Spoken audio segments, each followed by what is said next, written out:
Caixa de e-mail lotada é aquela sensação de que tem tanta informação circulando dentro da empresa que a gente não consegue acompanhar. Quem já não sentiu isso? Quem já não viveu isso? É exatamente sobre esse tema que eu vou me aprofundar no vídeo de hoje. Eu fundamentalmente acredito que toda empresa precisa encontrar o seu limite ideal de informação, porque caso contrário a gente vai conviver com o excesso e achar que só o fato da gente ter informado significa que as pessoas foram comunicadas e que elas entenderam. Se você ainda não me segue, antes de rodar a vinheta, aproveita para se inscrever no canal, ativar o sininho para receber as notificações. Agora sim, roda a vinheta.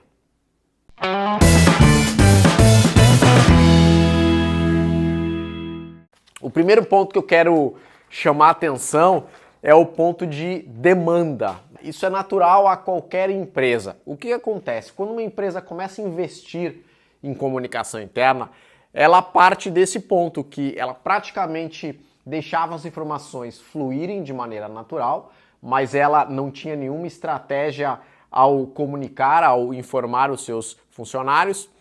Imediatamente, quando ela começa a fazer isso, ela vai dando lente e vai dando foco em algumas áreas e algumas informações prioritárias.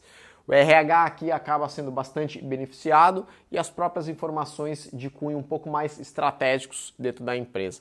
A ordem natural disso é fazer com que as outras áreas, ao enxergarem então que determinadas informações estão ganhando mais visibilidade nos canais de comunicação interna, começam a procurar então a área de comunicação para também terem os seus projetos divulgados e assim sucessivamente. Então a gente passa a ter uma ordem crescente e de maneira exponencial, né? Da noite para o dia, todas as áreas acabam descobrindo então na comunicação interna uma maneira de dar vazão aos seus projetos, de mostrar como está o andamento desses projetos. E aí com isso, toda empresa chega um momento que ela atinge o seu pico, né, e o seu excesso aí de informação. Invariavelmente, esse é o momento de parar, refletir e rever se os atuais canais de comunicação interna que funcionaram até aqui seguem atendendo às necessidades não só de comunicação da empresa, mas fundamentalmente dos usuários, ou seja, dos nossos funcionários.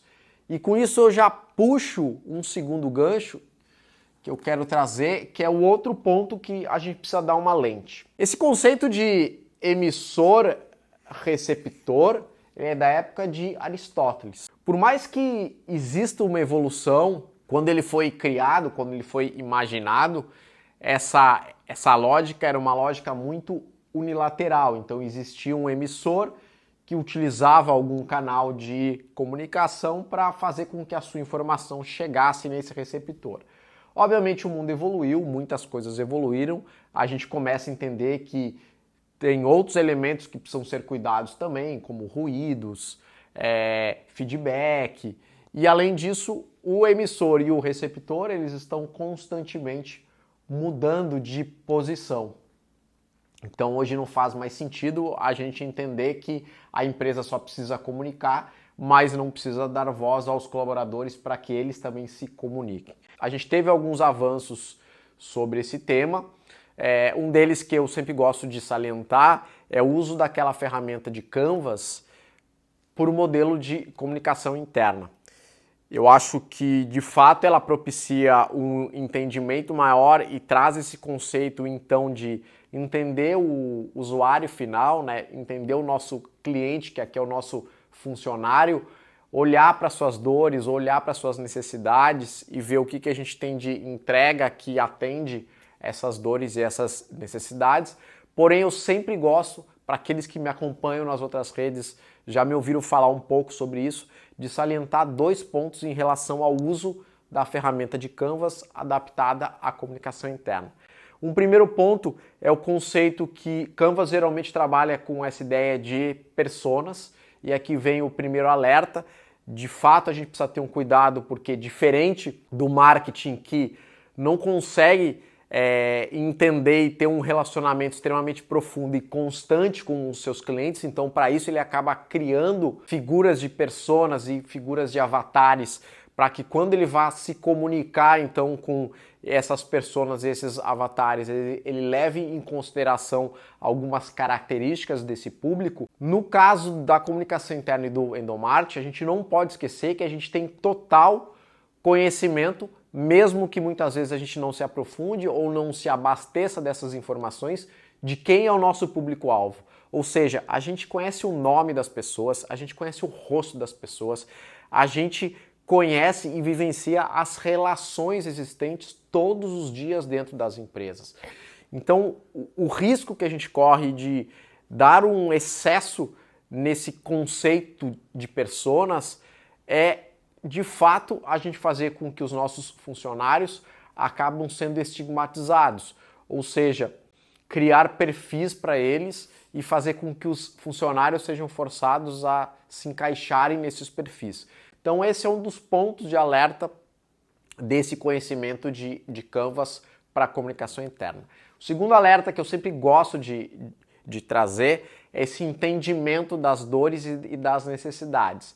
Se a gente deixar a lente exageradamente no receptor, vai fazer com que a gente busque somente comunicar aquilo que ele quer ouvir.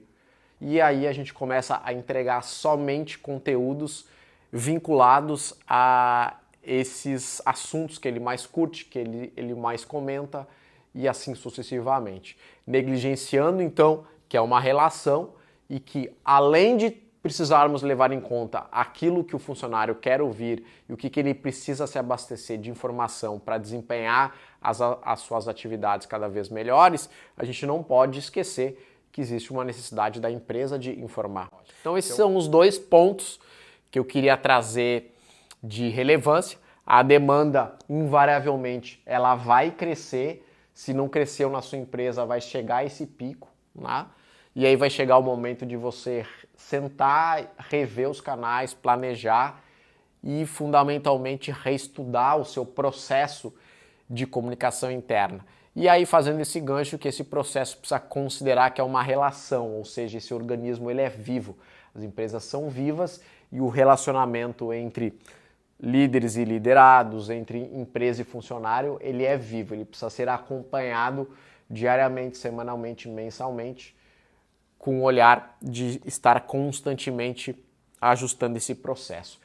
Aqui agora eu quero trazer as duas grandes dicas, os dois grandes insights de como é que a gente pode caminhar então nessa evolução.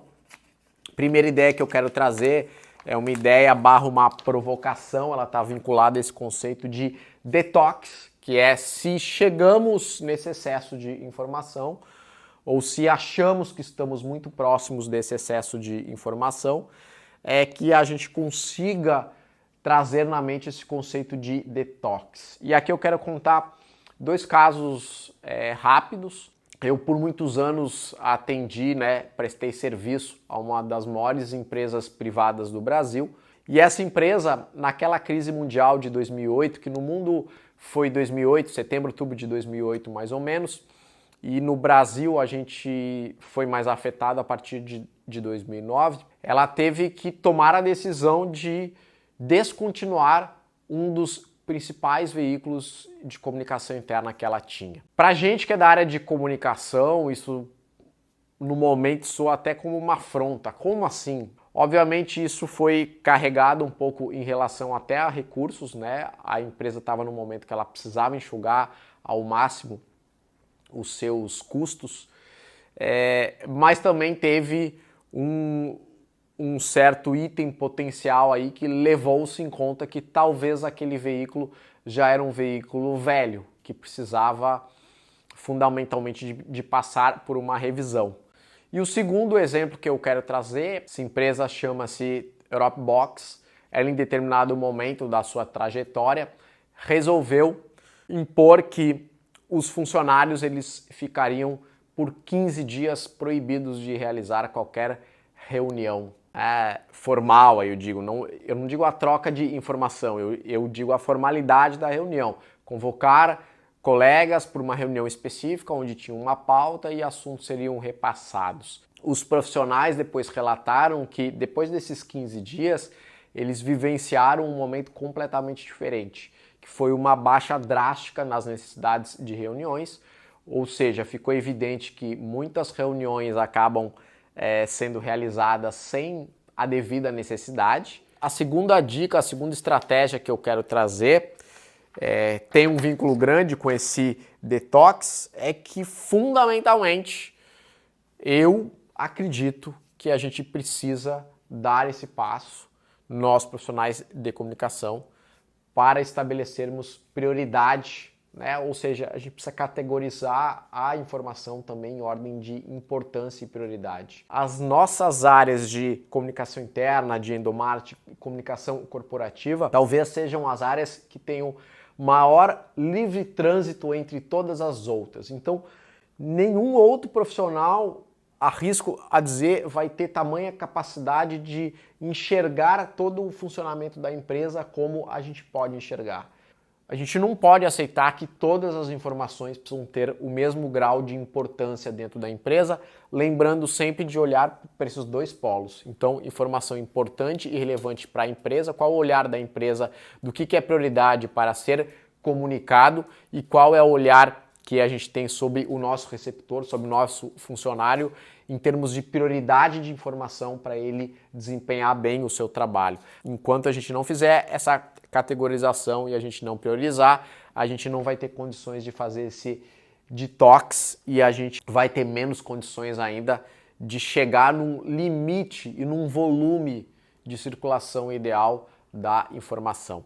E essa busca ela vai ser eterna. Uma vez que você alcançou esse volume, talvez esse volume e esse limite ideal funcione por um tempo e lá na frente, em função de necessidades diferentes, de mercado, de crescimento da empresa, de evolução da própria empresa e das necessidades do nosso público interno também, isso vai ter que ser revisto novamente. Você se ausenta um dia, 2 dias em função de eventos da empresa ou você sai de férias, por exemplo, o que você faz com a sua caixa de e-mail? A gente faz uma categorização, a gente bota prioridade.